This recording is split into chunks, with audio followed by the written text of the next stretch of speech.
The curses in Deuteronomy chapter 28 only apply to the Israelites, the so-called blacks, Hispanics, and Native Americans of today. Deuteronomy chapter 28, verse 21. The Lord shall make the pestilence cleave unto thee, until he have consumed thee from off the land, whither thou goest to possess it. A pestilence is generally rendered as a physical condition, but it's also denoting something morally corrupting or anything harmful to morals or public order. In 586 BC, under Nebuchadnezzar, the Babylonian army sacked Jerusalem.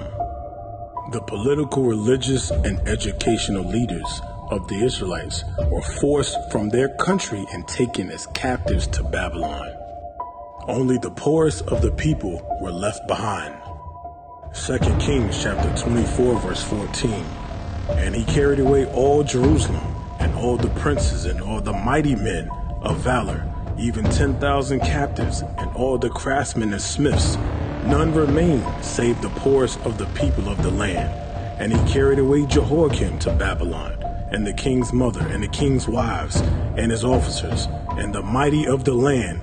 Those carried he into captivity from Jerusalem to Babylon. In the book of 2nd Ezra chapter 13 verse 40 to 45, it explains a journey the 10 tribes of Israel would take to an undiscovered land called Arsareth. Whenever the conversation turns to slavery, people typically imagine black slaves. Hardly ever does anyone think of Indians. It is as if each group fits into a neat historical package. Africans were enslaved and Indians either died off or were disposed and confined to reservations. Such an oversimplification is troublesome because Indian slavery actually explains a great deal about the shared history of Mexico and the United States. Deuteronomy chapter 28, verse 21. The Lord shall make the pestilence cleave unto thee, until he have consumed thee from off the land, whither thou goest to possess it. Cleave, to adhere firmly and closely or loyally and unwaveringly.